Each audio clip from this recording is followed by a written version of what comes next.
Madame Bovary est un roman de Gustave Flaubert qui est publié en 1857. Ce roman de Flaubert se présente comme un roman réaliste, travaillé par des éléments romantiques.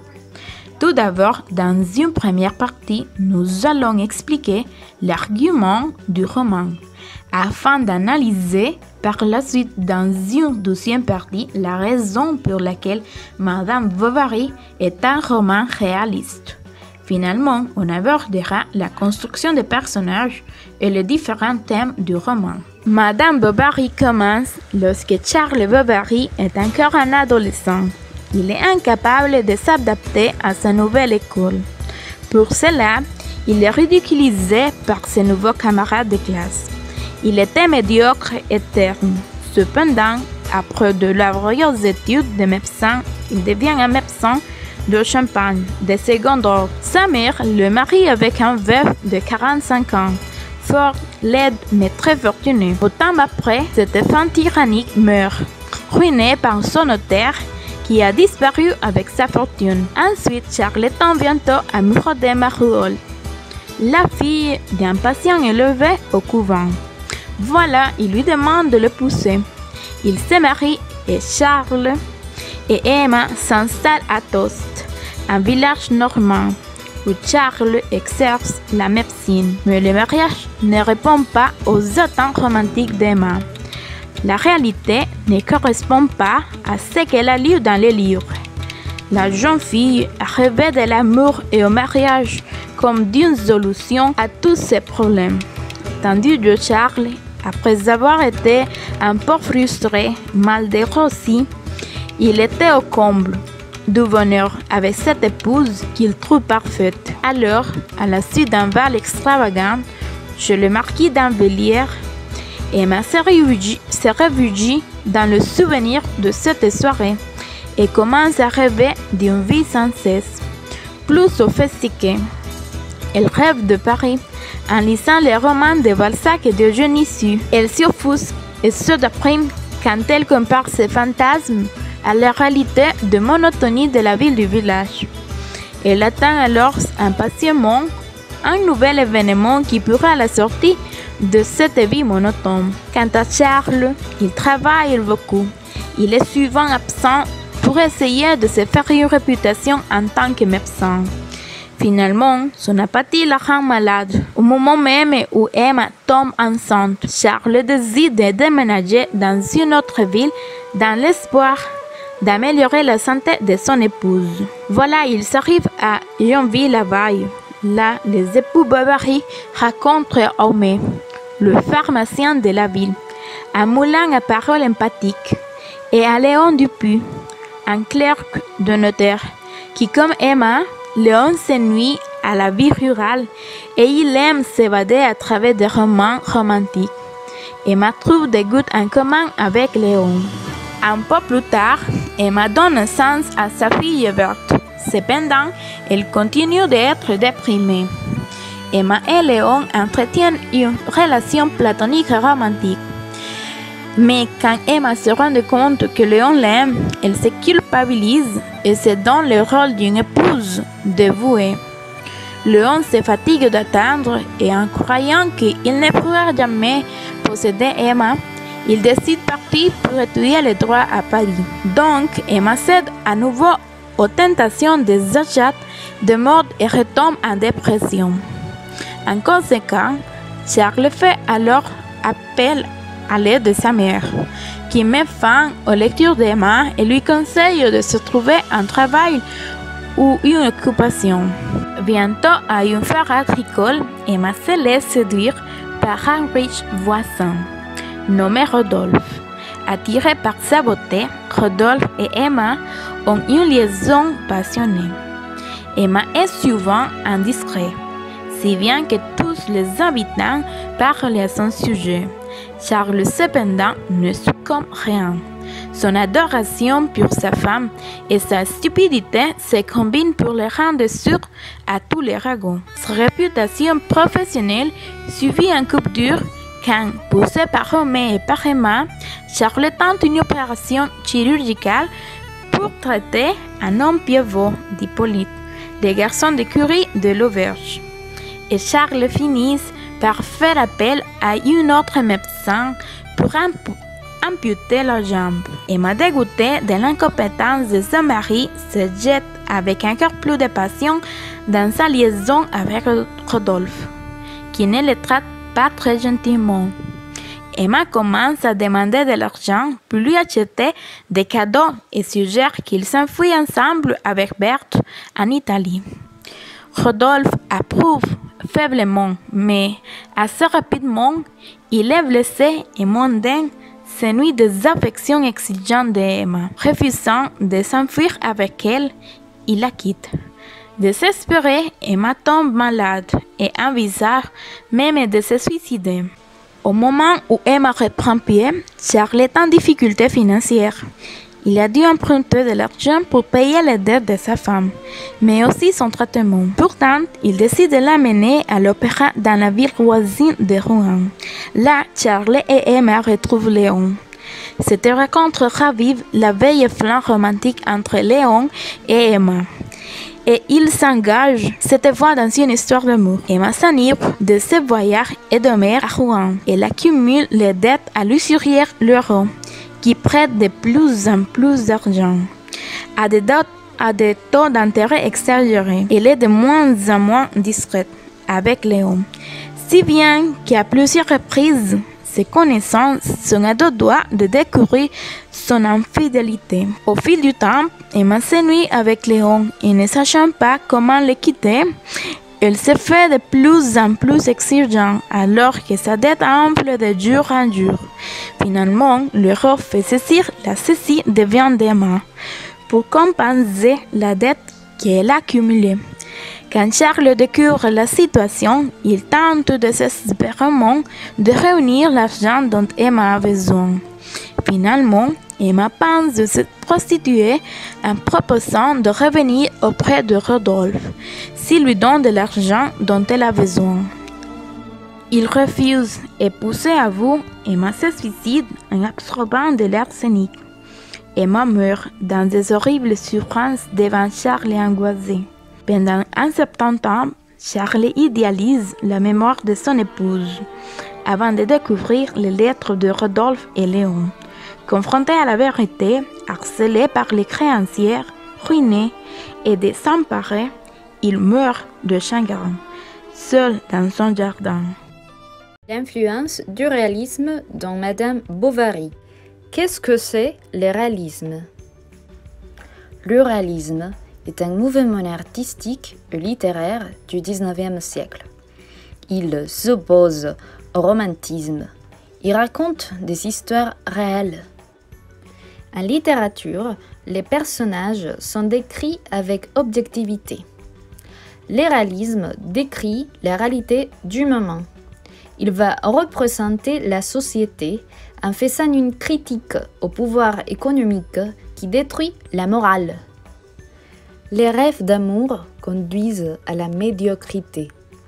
Le réalisme représente les victimes de la pauvreté et la campagne. Le mouvement se centre sur les regards des personnages. Dans la littérature, on va voir par exemple l'utilisation des éléments comme les lettres pour appuyer le fait de la réalité. Ce mouvement montre un intérêt sur les choses qui n'étaient pas considérées importantes dans l'époque. Aussi, nous avons un autre terme introduit par Jules de Gaultier en 1842, ce qui est le bovarisme. Ce terme est considéré comme un état d'insatisfaction et misère de l'âme. Le personnage Emma est un exemple parce qu'elle représente un état de crise psychologique et morale. Le réalisme avec Flaubert. Avec Madame Bovary, on va voir des caractéristiques très représentatives du réalisme. Alors, par exemple, nous avons la souffrance d'Emma parce que sa vie n'est pas comme elle voudrait. À travers elle, on a aperçu un pessimisme qui ouvre un état dépressif chez la femme.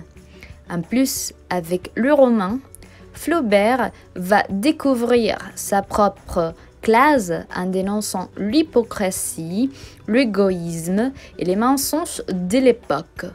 Le maître du réalisme utilise les faits divers pour montrer une profonde vérité. C'est très intéressant l'utilisation même du romantisme dans le roman. En fait, les critiques parlent des deux tendances. Alors, le facteur romantique est présent à travers les sentiments et passions des personnages, mais Flaubert va les créer d'une manière un peu ironique. Il fait en dénonce en exposant la figure d'Emma comme victime des excès du mouvement. Donc, le roman est une satire du romantisme. Si les personnages sont romantiques, Flaubert utilise des techniques comme l'impersonnalité où la figure du narrateur est presque invisible. En outre, à travers le récit, nous en tant que lecteurs pouvons apprécier depuis le début un goût particulier et presque obsessionnel par la description. Ce roman va être considéré comme un scandale, puisqu'il raconte l'histoire d'un adultère, l'absence d'un amour par le mari et pour la fille. Emma, elle veut appartenir à un monde bourgeois et retrouver l'amour, mais avec cette illusion, elle trouve seulement l'abandon et la mort. Emma, elle est fascinée par ses lectures romanesques. Elle vit la vie des romans en pensant à un monde de luxe. Cette femme est la représentation même de la frustration du réalisme et l'insatisfaction de la vie. Flaubert exposait ses personnages comme victimes du romantisme et le mouvement comme les coupables des images bouleversées du monde. En plus, le désespoir d'Emma est conduit par la volonté d'oublier son origine sociale et sa condition d'épouse. Le réalisme est marqué aussi par la rigueur au moment de décrire. Les sentiments sont exprimés à travers des actions des personnages. On était au premier jour d'octobre. Il y avait du brouillard sur la campagne. Des vapeurs s'allongeaient à l'horizon. Entre le contour des collines et d'autres, ces désirants montaient se perdaient. Quelquefois, dans un écartement des nuées, sous un rayon de soleil, on apercevait au loin des toits d'ivrogne, avec les jardins au bord de l'eau, les cours, les murs et les clochers de l'église. Emma fermait à demi les paupières pour reconnaître la maison et jamais ce pauvre village où elle vivait ne lui avait semblé si petit. Un autre aspect qui correspond au réalisme dans les romans, c'est la préoccupation de Charles par la manque d'argent, alors un sujet très proche de la réalité. En plus, nous avons le refus d'Emma par sa maternité, question très corrompue à l'époque, où au contraire, toutes les femmes devaient être dédiées à la famille. Alors, ici nous voyons une dénonce de la réalité du genre à l'époque, conscient de l'infériorité des femmes et la répression de ne pouvoir pas exprimer ses désirs. La figure de Rodolphe est visualisée peut-être comme la perversion du romantisme. Alors, il lui parle avec un ton romanesque pour séduire Emma. Il comprend le désir de la femme pour vivre son rêve très lié au roman. Donc, Flaubert utilise ce personnage en soulignant la fausseté du mouvement romantique. Un autre élément très réaliste qui met en évidence les origines de Flaubert comme fils d'un médecin, C'est la description détaillée que l'auteur fait au moment de l'empoisonnement. Les effets physiques sont très propres du réalisme, en exposant pas seulement la mort même d'Emma, sinon l'agonie de la femme. Sa poitrine aussitôt se mit à allaiter rapidement. La langue tout entière lui sortit hors de la bouche. Ses yeux, en roulant, pâlissaient comme deux globes de lampes qui s'éteignaient, à la croire déjà morte, sans l'effrayante accélération de ses côtes, secouée par un souffle furieux, comme si l'âme eût fait des bonds pour se détacher. Flaubert démontre à travers Emma que les sujets du romantisme sont incroyables et fantastiques, mais impossibles à vivre. Alors, Flaubert s'attache à raconter les faits avec une méthode scientifique pour clarifier la vérité. Les deux amants d'Emma vont démentir le romanesque parce qu'ils partent. Pour Flaubert, c'est plus qu'évident qu'on doit partir du réalisme pour retrouver une sorte de beauté. Observer l'âme humaine, c'est un regard scientifique. Ces personnages ont tous une origine dans la réalité du moment. En supprimant cadres sociaux et la classe dominante de l'époque. En définitive, Flaubert dénonce pas seulement le romantisme et la bourgeoisie, sinon la différence entre les hommes et les femmes, en soulignant la dépendance de la femme d'être obligée à suivre le rôle établi par la société. Passons maintenant à voir les caractéristiques du personnage de Madame Bovary. D'abord, le personnage principal, Madame Bovary. Cette femme, nommée Emma, a été élevée dans un couvent où, bien qu'étant très bien instruite dans les arts et dans la musique, c'est ici qu'elle a reçu un mauvais enseignement dans la vie vraie. Dans cet endroit, elle lisait des livres romantiques, alors elle avait toujours dans sa tête l'image d'un homme parfait et qu'il y avait un si grand amour que c'est indescriptible par des romans qu'elle a lus. Madame Bovary devient désormais une personne qui se bat entre ses idéaux romantiques et les réalités de sa vie à la campagne.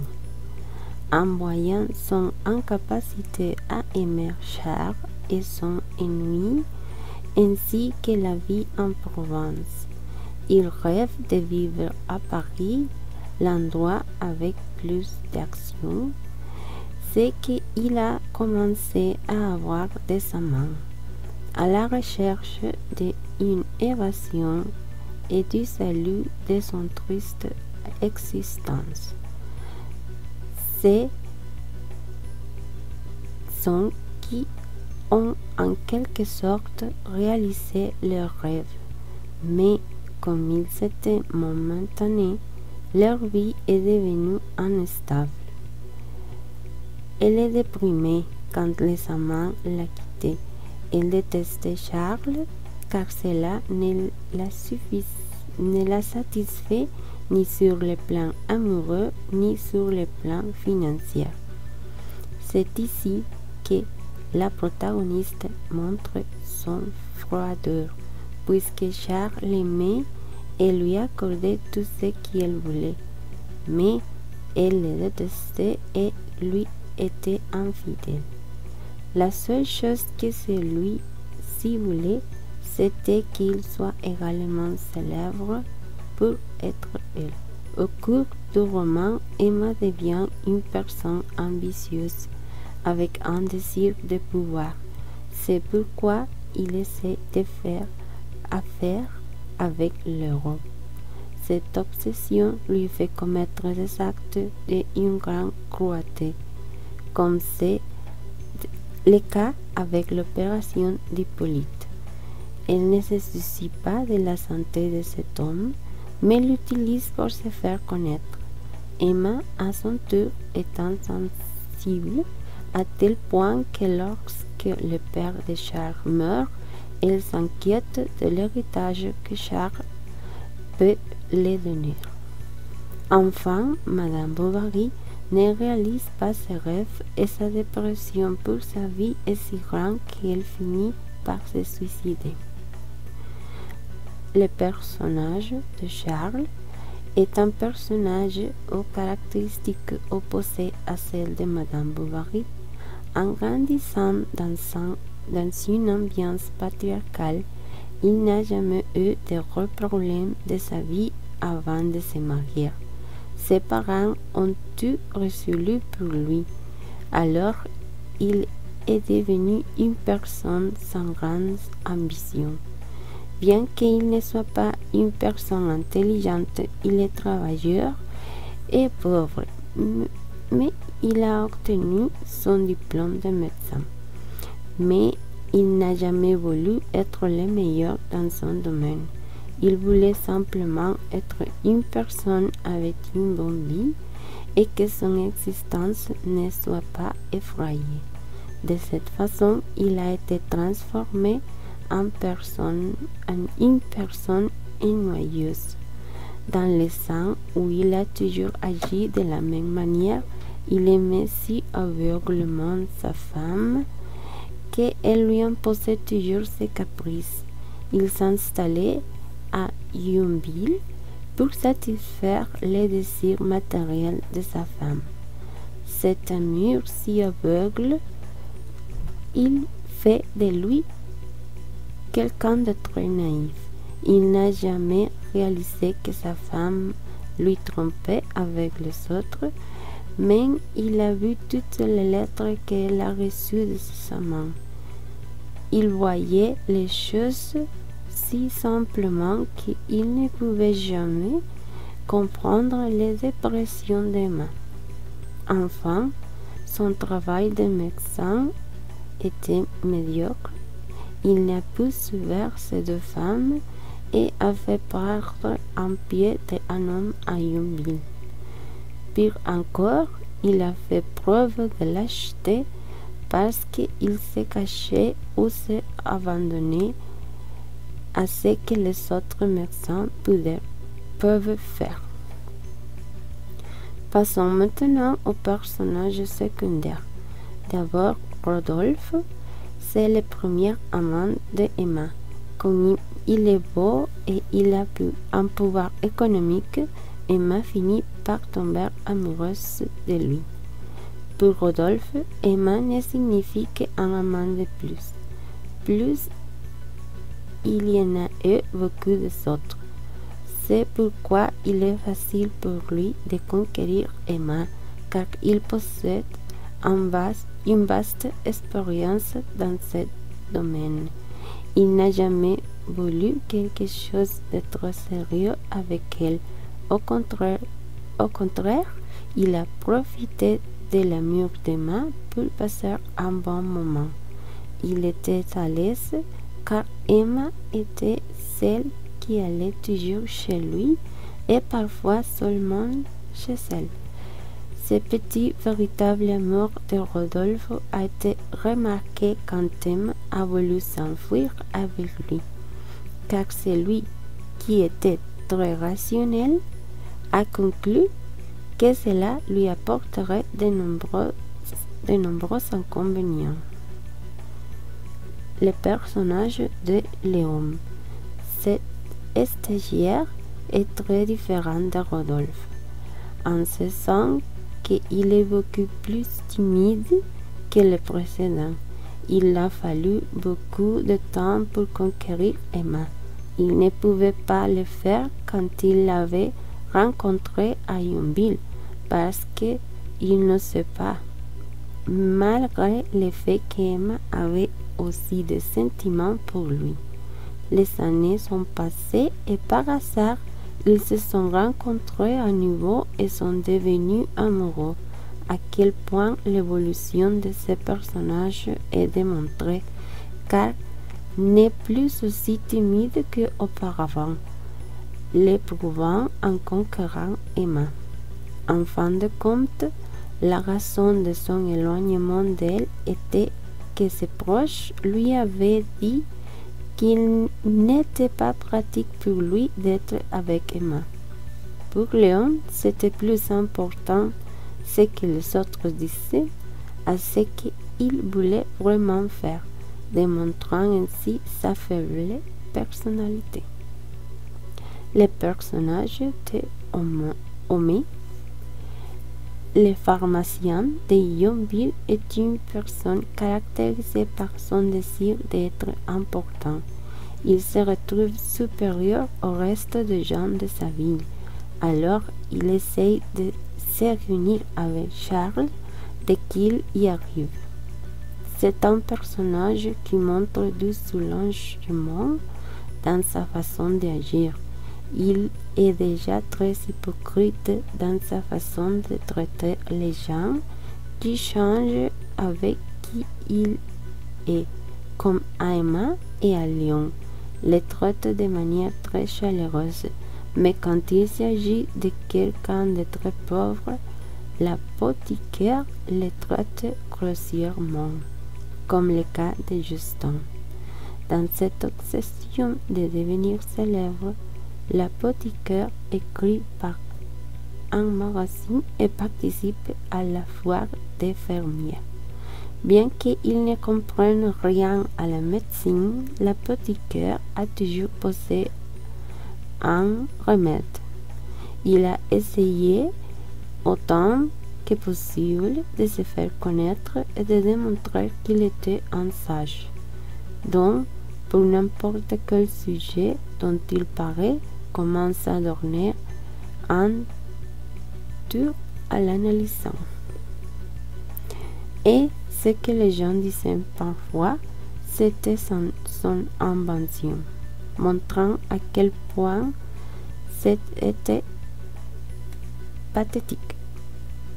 Sa préoccupation pour son image était telle que son attitude contre l'Église n'avait pas autre objectif que de démontrer qu'il était un scientifique.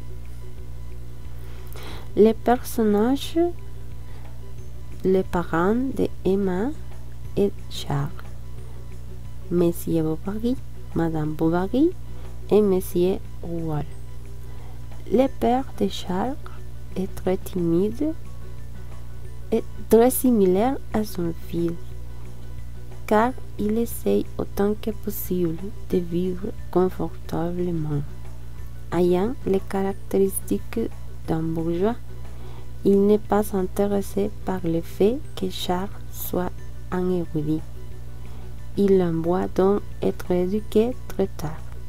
Sa femme, la mère de Charles, qui était un peu naïve en épousant Monsieur Bovary, elle s'est associée avec elle pour de l'argent et s'est toujours inquiète de son fils tout au long de sa vie.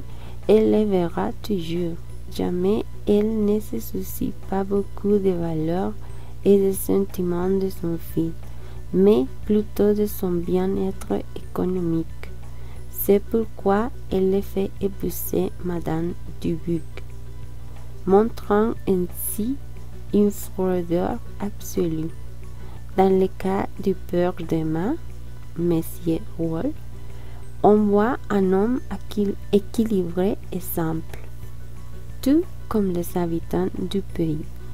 Il passe une vie austère et essaye de donner à sa fille la meilleure éducation en l'envoyant au couvent. Il montre ici son attitude conservatrice et chrétienne, et lui en est très reconnaissant, car Charles, quand il guérit son pied, reçoit de lui des éloges et des cadeaux. Le personnage de l'héros, ce marchand, représente le bourgeois de l'époque qui n'a qu'une envie d'être riche et aisé. avec son image rusée et fausse d'être gentil, il entreprit de prendre autant d'argent d'Emma que possible. C'est un homme sans principe et méprisable, profitant de l'intérêt matériel d'Emma. C'est un homme opportuniste, car il a vu l'héritage que Charles a reçu. Il a manipulé Emma en disant qu'il pouvait faire des affaires avec lui et elle qui voulait que le pouvoir avait accepté. Madame Dubuc était la première femme de Charles, s'est révélée comme une personne qui a profité de l'argent qu'elle avait pour épouser et dominer ses maris, car elle n'avait aucune beauté physique. C'est ce qui est arrivé à Charles, ou plutôt à la mère de Charles, qui ne l'épousait que pour avoir plus de l'argent. Le personnage de vicomte. Pour Emma, le vicomte représentait l'homme idéal, car elle était enchantée de lui. Après avoir dansé avec lui, qui comme ceux qui se rendaient au château de Beaubien représentait des gens d'une grande importance sociale et d'une grande faveur lucrative, comme les marquises ou les aristocrates. Les gens de Yonville.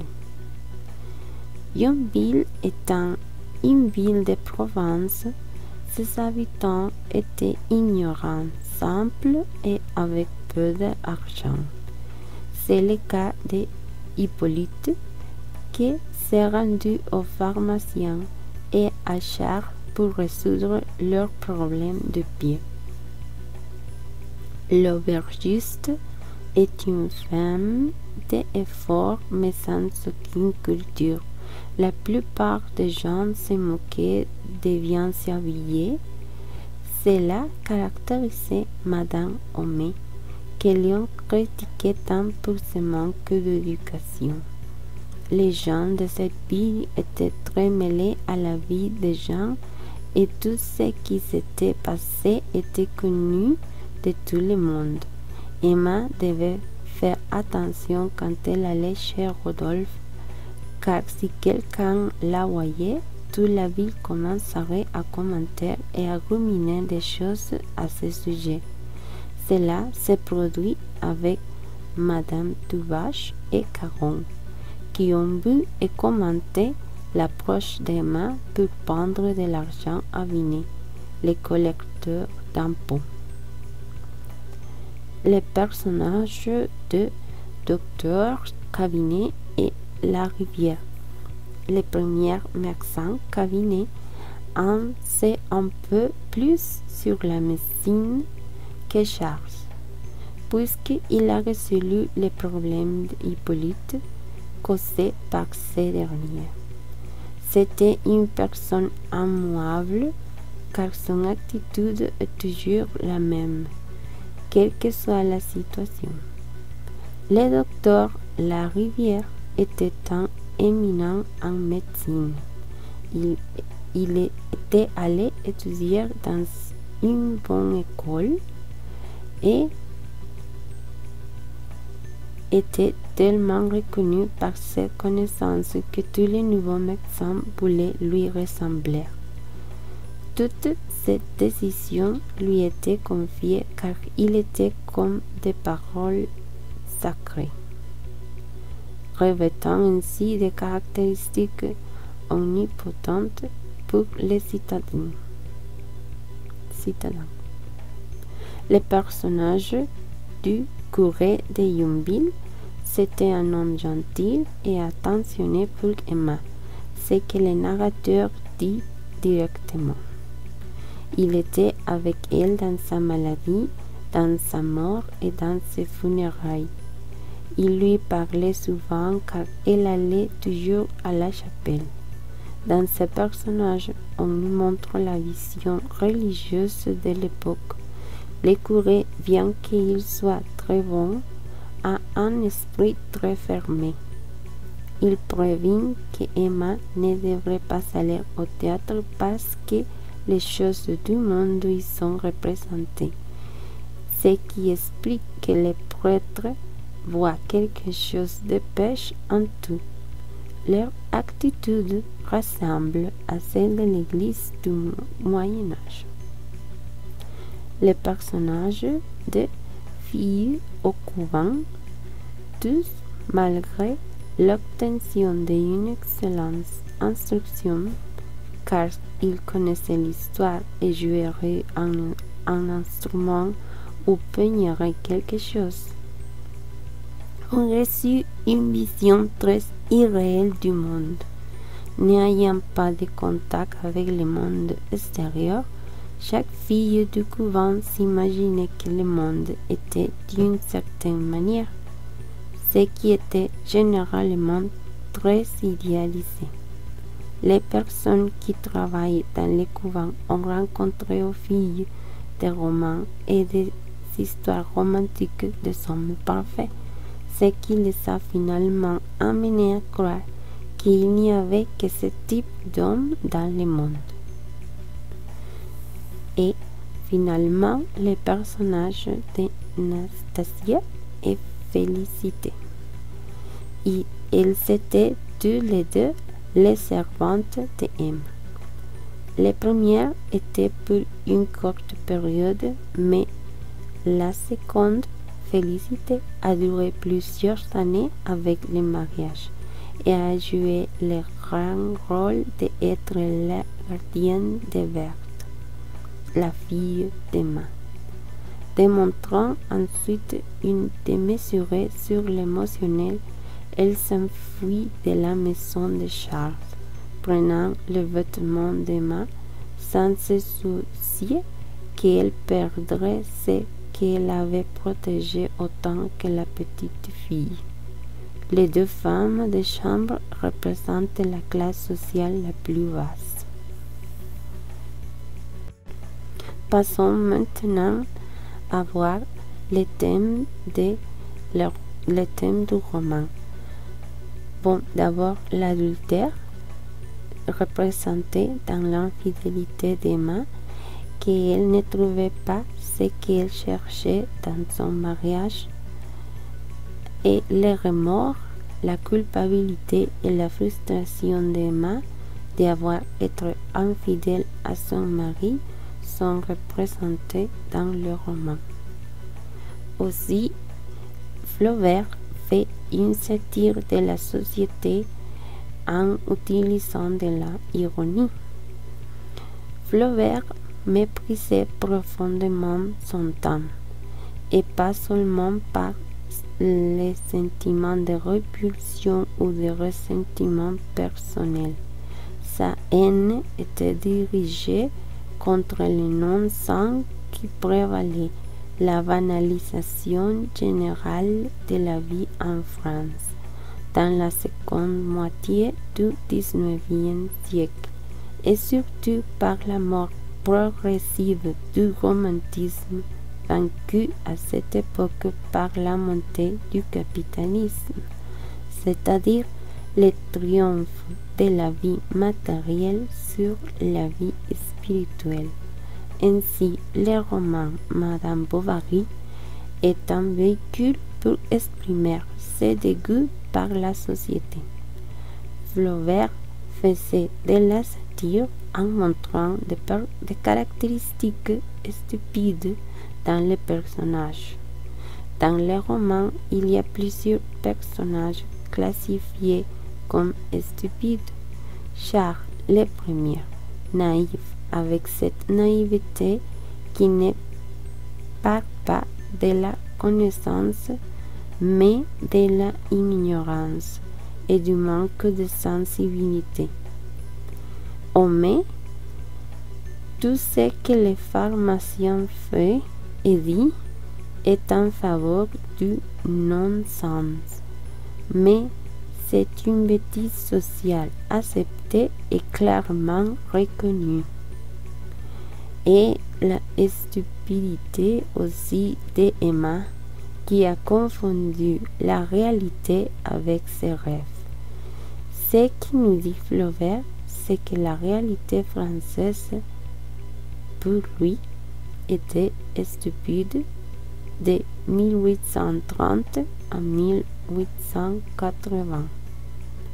La notion qui avait enseigné au monde la devise liberté, égalité, fraternité pouvait aussi être la plus frivole et la plus égoïste.